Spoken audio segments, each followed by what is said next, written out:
अजीज नाजरीन, मैं अयाद ज़रीफ आप तमाम देखने वालों को हमारे रोज़ के बाइबली मुतालियाती प्रोग्राम की नई किस्त में खुशामदीद कहता हूँ। इस प्रोग्राम में हम बाइबल मुकद्दस की तमाम किताबों का मुतालिया पेश कर रहे हैं। आज के प्रोग्राम के आगाज से पहले मैं खादमीन को खुशामदीद कहना चाहूँगा। डॉक्टर मुहीब खुशामदीद। बहुत शुक्रिया आपका। भाई मोइन खुशामदीद। शुक्रिया भाई। साथ ही स्टूडियो में आए दीगर मेहमानों को भी खुशामदीद।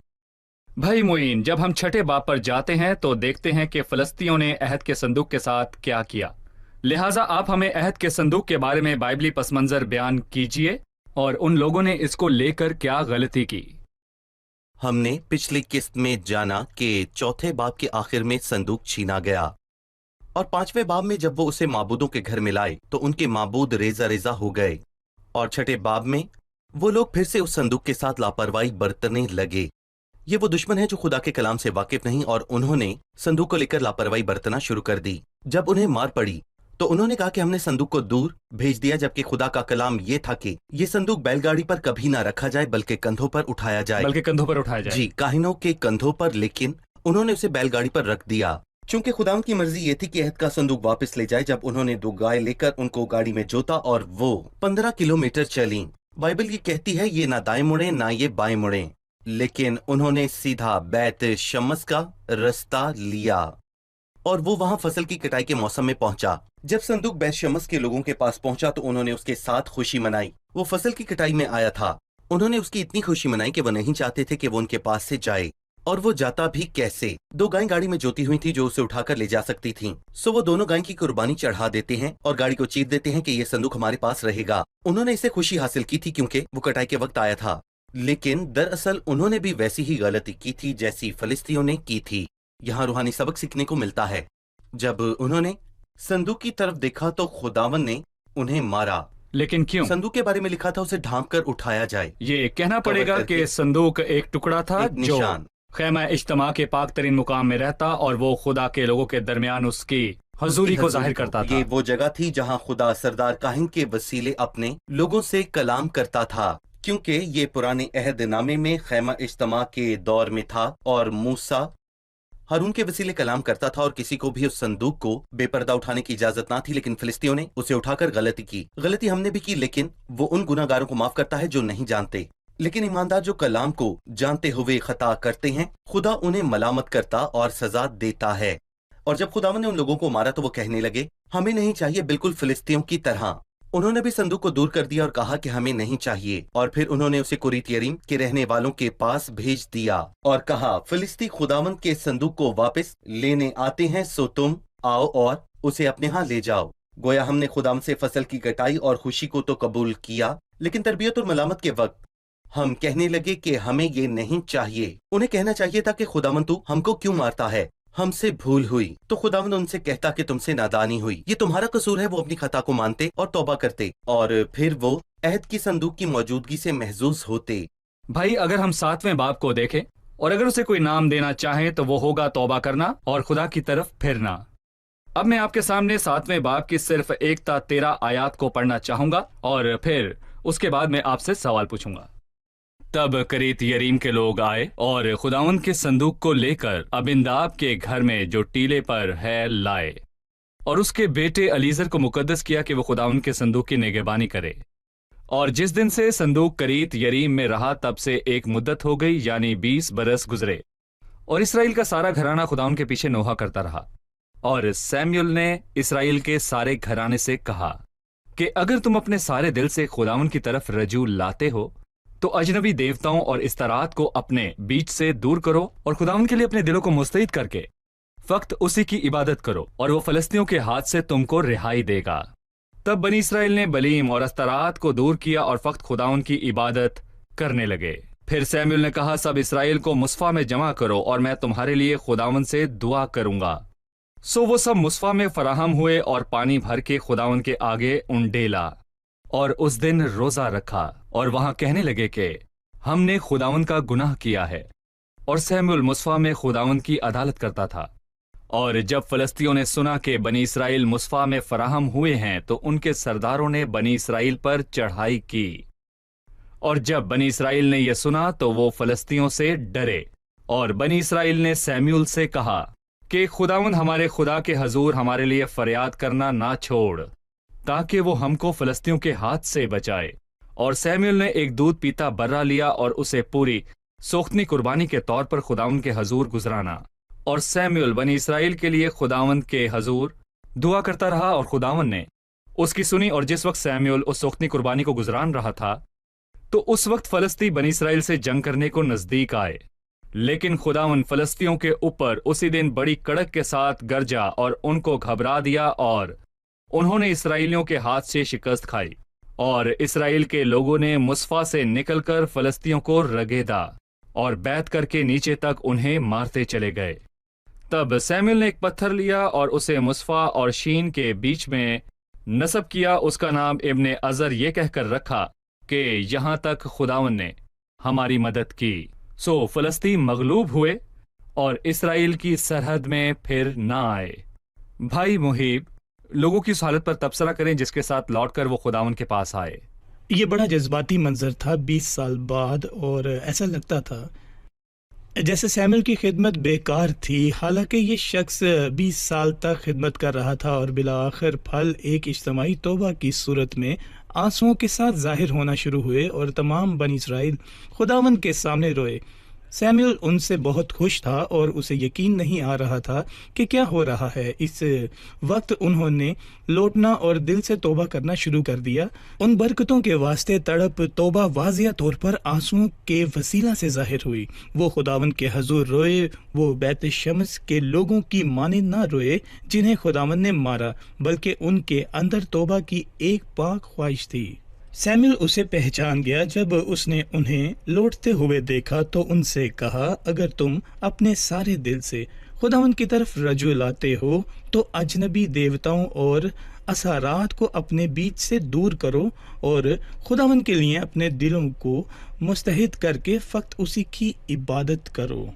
دیکھیں بھائی عیاد، توبہ نہ فقط الفاظ نہ ہی جذبات میں کی جاتی ہے، خداوند کے حضور اسے پھلدار ہونا چاہیے۔ صحیح، غیر معبودوں کو ہٹانا۔ بالکل، اس سے پتہ چلتا ہے کہ غیر معبود ان میں کس قدر جڑ پکڑ چکے تھے، اور جو باتیں وقت کے ساتھ پختہ ہو جائیں آسانی سے مٹائی نہیں جا سکتی ہیں۔ ہمارے لیے پیسہ غیر معبود ہو سکتا ہے، خود غرض خواہشات ہو سکتی ہیں، کسی وقت شہرت اور کامیابی ہو سکتی ہے، ہمارے بچے ہو سکتے ہیں، کوئی بھی ایسا مقصد جو زندگی میں اتنا بڑھ جائے کہ وہ خداوند سے مقابلہ کرنے لگ جائے، خداوند کے خلاف۔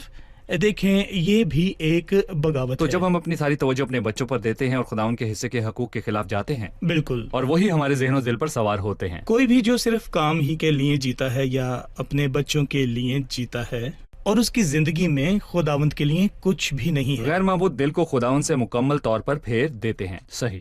تو اجنبی دیوتاؤں اور استعارات کو اپنے بیچ سے دور کرو اور خداوند کے لیے اپنے دلوں کو مستحد کر کے فقط اسی کی عبادت کرو۔ توبہ ہی کے عمل کا حصہ تھا کہ اس نے لوگوں کو مصفا میں فراہم کیا اور پانی بھر کر خداوند کے آگے انڈیلا۔ روحانی طور پر ہمیں اس میں کیا نظر آتا ہے؟ مصفا کا مطلب ہے نگرانی کرنا، اور اس کا سادہ سا جو مطلب سمجھ آتا ہے کہ اے خدا تو مجھے جانچ اور میرے دل کو پہچان، مجھے آزما اور میرے خیالوں کو جان لے۔ مصفا کے متعلق پہلی بار ہم پیدائش 31:49 میں پڑھتے ہیں، جب یعقوب لابن کے پاس سے جا رہا تھا تو اس نے یہ بات کہی کہ جب ایک دوسرے سے ہم غیر حاضر ہوں تو خداوند میرے اور تیرے درمیان نگرانی کرتا رہے، اور یہ وہ سچائی ہے جس سے ہمارا دل کانپ جاتا ہے، اور کہ خداوند ہمیں دیکھ رہا ہے جب ہم ایک دوسرے کی آنکھ سے اوجھل ہو جائیں۔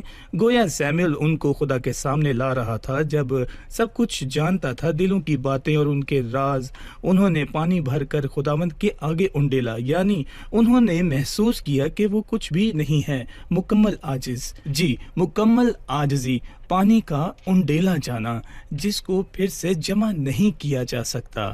ہم بہت بہت غریب، بہت کمزور ہیں۔ عاجزی کا احساس تھا جب انہوں نے پانی کا اور اسے خداوند کے سامنے انڈیل دیا۔ اس سے یہ ظاہر ہوتا ہے کہ وہ بہت عاجزی کے ساتھ خداوند کے پاس ہم ایک چھوٹا سا وقفہ لیں گے اور پھر مہمانوں کے سوالات کے ساتھ حاضر ہوں گے۔ ناظرین، ایک وقفے کے بعد دوبارہ حاضر ہوں گے، ہمارے ساتھ رہیے۔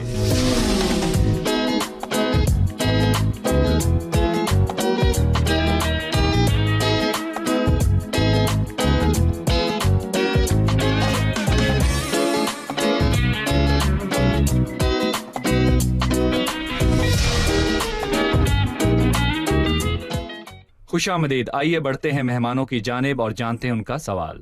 जी, सवाल कीजिए। पहले सैमुएल के 7वें बाब की 13वीं आयत में हम पढ़ते हैं कि सो फलस्ती मगलूब हुए और इसराइल की सरहद में फिर न आए। लेकिन फिर दूसरे अब्बाब में हम पढ़ते हैं कि फलस्ती इसराइल से लड़ते हैं। क्या इस हवाले और बाकी हवाला जात में कोई तजाद पाया जा रहा है? जी भाई, इस आयत के मुतल्लिक आप क्या कहेंगे?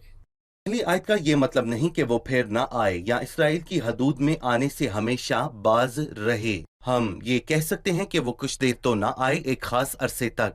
ये एक इंसान की शरारत को जाहिर करता है, और ये शरारत देखते हुए मैं कहूंगा कि वो कुछ देर के लिए रुक जाता है, और इसके बाद फिर उनकी झड़पें शुरू हो गईं, और वो दाखिल भी होते, सरहद के पास आते ताकि लोगों को जंग के लिए उकसाएं। डॉक्टर मुहीब, हम फिर से उस खूबसूरत मंजर की तरफ चलते हैं।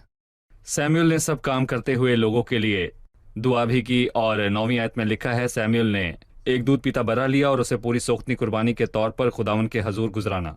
और सैमुएल बनी इसराइल के लिए खुदा के हजूर फरियाद करता रहा। आप हमें ये बताइए कि तौबा और मकबूलियत में बर्रे का किरदार और अहमियत क्या है? वो एक वफादार तौबा और इकरार को जाहिर करता है, और वो वहाँ कहने लगे कि हमने खुदावंद का गुनाह किया है, और वो मालूमात को मुकम्मल तौर पर दुरुस्त करने के लिए तैयार थे। जब फलस्तीनियों ने सुना सैमुएल ने मिस्पा में लोगों को फराहम किया है, तो शैतान ने उनके खिलाफ उकसाया ताकि उनमें जंग छिड़वा दे। दरअसल 7वें और चौथे बाब में एक बड़ा फर्क है। चौथे बाब में वो संदूक को ले आए और जोर से ललकारने लगे। यहाँ फलस्ती उनसे लड़ रहे थे, लेकिन यहाँ ऐसा कुछ नहीं लिखा कि वो संदूक को लाए या उन्होंने जोर से ललकारा। वो मुकम्मल तौर पर दिल की जिस्मानी कैफियत थी, और खुदावन दिल की हालत और नापाकीज़गी को चौथे देखता है। बाब में ये दिल की जिस्मानी कैफियत थी। लेकिन यहाँ वो बेहद हलीम और आजिज लोग बन चुके हैं।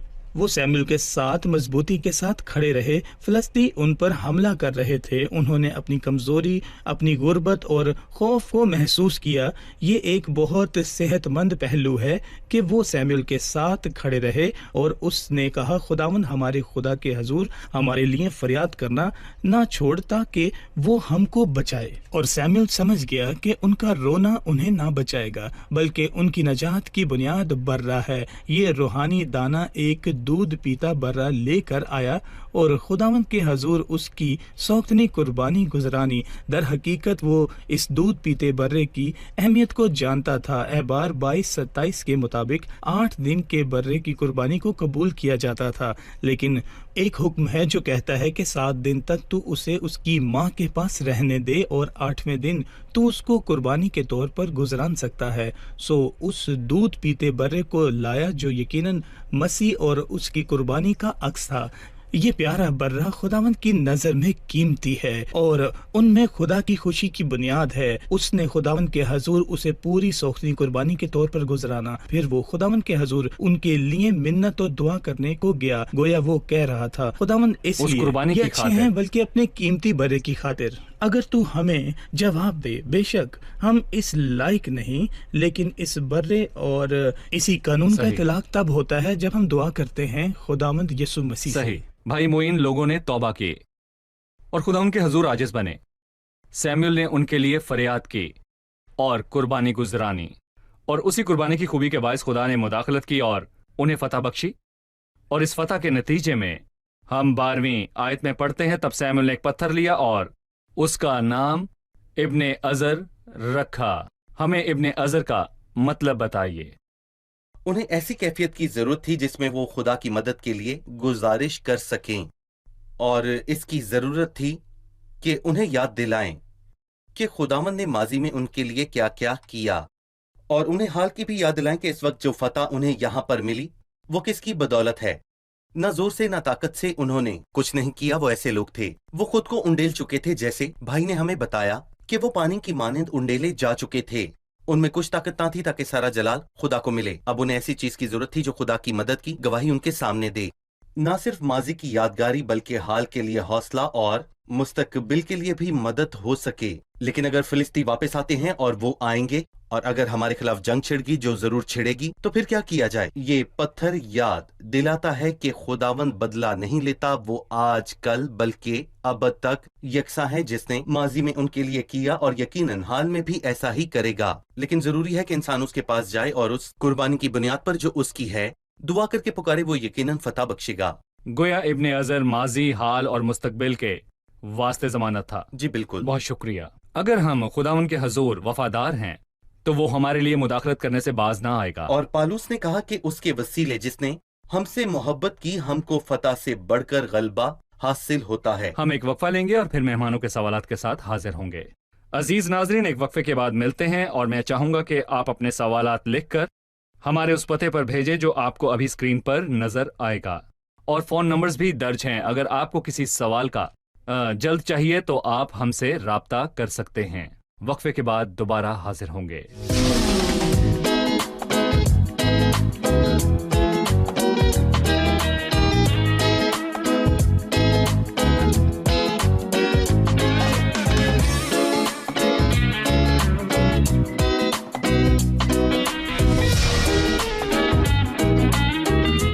खुश आमदीद। आइए बढ़ते हैं मेहमानों की जानिब और जानते हैं उनका सवाल।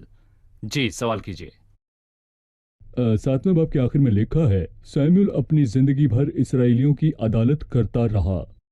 लेकिन अगले अबवाब में हम देखते हैं कि साउल के बादशाह बन जाने के बाद भी सैमुअल जीता रहा। इसकी वजाहत कैसे हो सकती है? बिल्कुल, क्या सैमुअल अपनी सारी जिंदगी साउल की सल्तनत करने के बावजूद भी काजी रहा? इसके बारे में बताइए। साउल के बादशाह बन जाने के बाद सैमुअल रियासती इख्तियार से दस्तबरदार हो गया, लेकिन वो रूहानी जिम्मेदारी से आज़ाद ना हुआ और सियासत और मज़हब में हमेशा से अलहदगी थी। साउल बादशाह को रियासत के इख्तियार दिए गए जिनसे सैमुअल दस्तबरदार हुआ और उसने इसकी मुखालफत ना की, लेकिन सैमुअल रूहानी तौर पर लोगों की खिदमत से बाज ना आया। यहाँ जो सबक काबिल गौर है ये वो है कि सियासत और मज़हब को घटमट नहीं किया जा सकता। यहाँ के बाइबल मुख्तलिफ इख्तियारात को भी एक दूसरे से अलग कर देती है। ठीक है, आपकी बात को आगे बढ़ाते हुए मैं 15वीं आयत को पढ़ना चाहूंगा, 7वें बाब की। और सैमुअल अपनी जिंदगी भर इसराइलियों की अदालत करता रहा, साल बसाल बैतेल और जिलजाल और मिस्फा का दौरा करता रहा और उन सब मुकामों में बनी इसराइल की अदालत करता था। फिर वो रामा को लौट आया क्योंकि वहां उसका घर था और वहां इसराइल की अदालत की और वहीं खुदा उनके लिए एक मज़बा बनाया। सैमुअल की खिदमत के दौरान वफादारी पर और उन मुकामात और नामों के मतलब के बारे में बताइए। सैमुअल का खुदावन के लोगों की खिदमत का सालाना सिलसिला बैतेल से शुरू होता था और बैतेल खुदावन की हजूरी की बात करता है और साथ ही खुदा की वफादारी की भी। बैतेल में याकूब ने बहुत कीमती वादे सुने, गैर मुशावरत फजल के वादे। जब खुदावन उसके सफ़र की शुरुआत में ख्वाब के वसीला उस पर जाहिर हुआ और उसे हौसला दिया।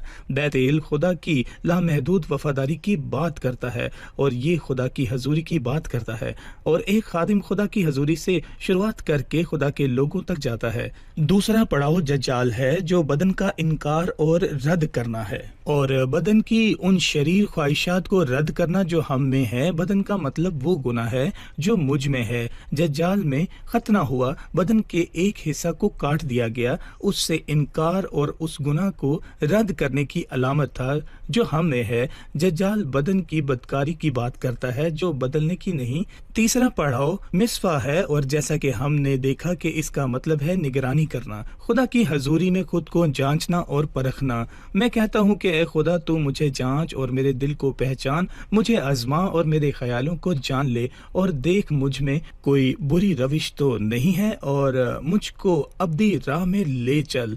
चौथा पड़ाव रमा है, जहाँ उसका घर था वो उस बुलंद मुकाम पर लौट रामा यानी बुलंद मुकाम। उसने घर को देखा और वही खुदावंद के लिए मंबा है। देखें, उस घर को देखा और वही खुदावंद के लिए एक मंबा है, लेकिन घर आखिर में आता है और उससे उसके बच्चों की परवरिश में कमी रह गई। भाई मुइन, इससे पहले कि हम 8वें बाब की तरफ जाएं, मैं आखिरी अल्फाज पर जोर देना चाहूंगा। भाई मुहीब ने कहा कि उस सालाना सिलसिले का इख्तिताम रामा में होता जहां सैमुअल का घर था।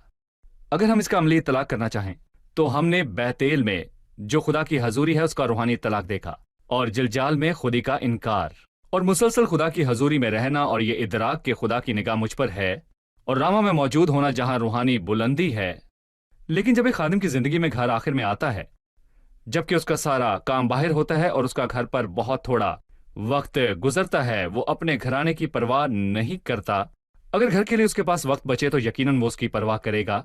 क्या ये किसी खतरे की तरफ इशारा करता है, या कुछ लोग बहस करेंगे कि सब कुछ ठीक हो जाएगा, फिक्र की कोई बात नहीं? दर हकीकत इसमें खतरा है, और बहुत जरूरी है कि खादिम अपने घराने की देखभाल करे, अपनी बीवी पर, अपने बच्चों पर और उनकी जरूरियात पर पूरी तवज्जो दे जिनको खुदा ने सरबराह बनाया है। क्योंकि यहाँ भी जैसा कि हमने देखा है कि घर आखिर में आता है, लेकिन हम इसको बुनियादी नुक्ताए आगाज जान सकते हैं। वो अपने घर से आगाज करता है, जैसा कि हमने नए अहदनामे में पढ़ा, जब पालूस एक निगरान या डीकन के हवाले से बात करता है, और हम देखते हैं कि घर पर, बच्चों पर और उनकी तरबियत पर जोर दिया गया है। और हम देख सकते हैं कि अफसोस की बात है कि सैमुअल के घराने में उसके बच्चों को लेकर मसला था और उन्हें काजी मुकर्रर करना गलत था। सो ये बड़ी और अहम बात है कि जब खादम के घर में कुछ गलत होगा तो इल्जाम उसकी खिदमत पर आएगा, और यकीनन वो अपनी खिदमत पाकरू से मामूर होकर ना कर पाएगा। मतलब ये उसकी खिदमत पर असरअंदाज होता है, लेकिन खुदा ने साल ब साल का मंसूबा बनाया हुआ है। ठीक है, आपकी बात को आगे बढ़ाते हुए हम 8वें बाब में पढ़ते हैं, और जब सैमुअल बुढ़ा हुआ तो उसने अपने बेटों को इसराइल का काजी ठहराया। हमें ये बताइए कि आपके ख्याल से ये काम ठीक था या गलत, और इसके पीछे इरादा क्या था? देखें, दरअसल अगर मैं सही बात करूं तो फिर सैमुअल को दुआ करनी चाहिए थी। इंसान के पास दुआ है और इसके सिवा उसका कोई काम नहीं। मैं सैमुअल से पूछता हूं कि क्या आपने अपने बेटों को काजी मुकर्रर करने से पहले दुआ की? उसने खुदावंद के आगे दुआ ना की थी। ये वाज़ेह है कि यहाँ कुछ गड़बड़ थी, और इसका सबूत ये है कि लोगों ने उसके खिलाफ बगावत की। सो वो अपनी जिम्मेदारी अपने बच्चों को सौंपना चाहता था। मिरास का वो मसला जो आजकल भी बहुत आम और बहुत है, से ममालिक में और लोग मसाइल का इकट्ठे सबब है। होकर उसके खिलाफ आए और उन्होंने बगावत की। कोई मिरास नहीं, और फिर हमें तो भी नहीं चाहिए। लोगों और सैमुअल के बीच मसाइल पैदा होने लगे, और लोग सैमुअल के खिलाफ खड़े होना शुरू हो गए। उन्होंने कहा था, हम तुझे नहीं छोड़ेंगे, तू हमारे लिए दुआ करना, ना छोड़ना। और जब खुदा की आवाज किसी मामले में वाज़ेह ना हो तो इंसान की आवाज बुलंद होती है, जो कि बदन की आवाज है, और इंसान खुद बढ़ने लगता है, और यूं खुदा का काम और उसके घराने में खुदा का कानून और उसकी खिदमत और उसके अच्छे और बेहतरीन काम सब बर्बाद हो जाते हैं। डॉक्टर मुहीब 8वें बाब में लोगों ने उस मिरास के खिलाफ इकट्ठे होकर अलमे बगावत बुलंद किया। सैमुअल, हम नहीं चाहते कि तू काजी की मिरास को अपने घराने में मुंतकिल करे। हमें बताएं कि यहाँ एक काजी से क्या मुराद है। क्या सैमुअल उस कुदरती सिलसिले के मुताबिक जिसे हम जानते हैं काजी था, और क्या वो उसके मुताबिक चलता था? और फिर हमें ये बताएं कि लोगों के खुदा की हुकूमत को रद्द करके एक बादशाह की मांग करने का नुक्ता आगाज क्या था? दरअसल सैमुअल की ये गलती थी, और ये वो काम था जो मूसा ने अपने अयाम में ना किया। मूसा ने दुआ की और गिनती 27 में कहा, खुदावंद सारे बशर की रूहों का खुदा है। मूसा ने अपना किरदार अदा किया, लेकिन किसी को मुकर्रर करना उसके हाथ में ना था, बल्कि खुदावंद जो इंसान के दिल और उसके मुस्तकबिल से वाकिफ है, वही उन सही लोगों का इंतखाब करेगा जो खिदमत का सिलसिला आगे बढ़ाएंगे। सैमुअल इस मामले में नाकाम रहा, और उसने अपने बच्चों को मुकर्रर किया रूहानी मालूमात के लिए नहीं, बल्कि उन्हें सिर्फ रियासती अमवार के लिए मुकर्रर किया कि वो लोगों के मुकदमों का फैसला करें, और उनका डेरा बेर सबा में कायम किया गया। वो नफा के लालच से रिश्वत लेते और इंसाफ का खून करते। वो किसी भी सूरत एक अच्छी गवाही न थे, बल्कि लोगों ने उनसे फायदा भी उठाया और खुद सैमुअल को रद्द किया। ऐन मुमकिन था कि हालात बेहतर होते और सुधर जाते, और सैमुअल अपने बच्चों को खबरदार करता या उन्हें हटा देता और खुद वही रहता। वो इतना बूढ़ा ना था, वो अभी 60 बरस का ना हुआ था, लेकिन वो बहुत फहीम था।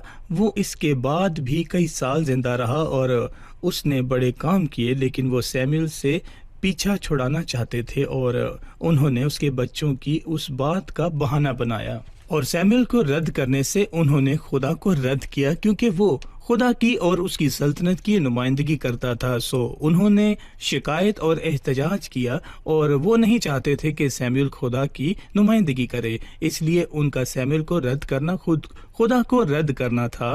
اور انہوں نے سیموئل کا دل توڑ دیا، اس لیے نہیں کہ وہ اسے نہیں چاہتے تھے بلکہ اس لیے کہ وہ خداوند ان کا بادشاہ ہونے سے انکار کر چکے تھے. تمہیں بادشاہ چاہیے لیکن بادشاہ تو خداوند ہے. انہوں نے کہا ہم باقی قوموں کی مانند ہونا چاہتے ہیں، ایک جسمانی بادشاہ ہو جو ہمارے آگے چلے. در حقیقت سیموئل اس سے بہت ناخوش تھا کہ وہ خداوند کو رد کرتے، لیکن وہ دو باتوں کے بیچ جکڑا ہوا تھا کہ وہ اگر ان سے بحث کرے اور ان سے کہے کہ وہ بادشاہ مقرر نہیں کرے گا تو وہ سمجھیں گے کہ وہ چاہتا ہے کہ اس کے بچے اس میراث کو پالیں. دیکھیں، میں اس بات کو دوبارہ کہنا چاہتا ہوں کہ سیموئل اس سے ناخوش تھا کہ خداوند کو وہ رد کریں، لیکن اس عظیم شخص نے کیا کیا؟ اس نے صرف دعا کی. اور یہ اچھی بات ہے، وہ مرد دعا تھا. ایک مرد دعا. وہ خداوند کے پاس گیا اور خداوند نے اسے جواب دیا. اس نے اس سے کہا کیونکہ انہوں نے تیری نہیں بلکہ میری حقارت کی ہے، انہیں بادشاہ دے. اور بعد ازاں ہم دیکھتے ہیں کہ جب لوگوں نے خداوند کے بادشاہ ہونے کا انکار کیا اور ایک جسمانی بادشاہ کو چاہا تو کیا ہوا. اب ہم اپنے مہمانوں کے ساتھ مل کر قسط کی دہرائی کریں گے. ابن ازر سے کیا مراد ہے اور اس کے روحانی مضمرات کیا ہیں جن سے ہم فائدہ اٹھا سکتے ہیں؟ ابن ازر کا پتھر خداوند کی مدد کے لیے اقرار تھا، اور ماضی میں جو کچھ خداوند نے ان کے لیے کیا اس کی یادگاری بھی تھا، اور ان کی موجودہ فتح کا بھی نشان تھا کہ یہ فتح بنیادی طور پر خداوند کی طرف سے ہے، اور آخر میں مستقبل کے لیے بھی تھا کہ انہیں حوصلہ ہو کہ خداوند کل اور آج بلکہ ابد تک یکساں ہے. سو حوصلہ مندی ماضی کی ضمانت حال اور مستقبل کے لیے، اور ہمیں بھی زندگی میں ایسا ہی ہونا چاہیے کہ ہر وقت ہم خداوند کو یاد رکھیں. صحیح. میراث اور جانشینی کس حد تک سیاسی، مذہبی اور روحانی معاملات پر اثر انداز ہو سکتی ہے، یہ بتائیے. یہاں اس باب میں ہم نے کہیں نہیں پڑھا کہ سیموئل نے اپنے بچوں کو یہ ذمہ داری دینے سے پہلے دعا کی.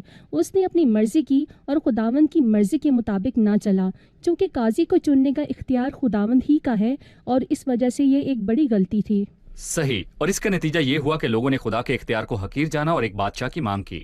آپ سب کا شکریہ. اگلے پروگرام میں آپ سے پھر ملاقات ہوگی.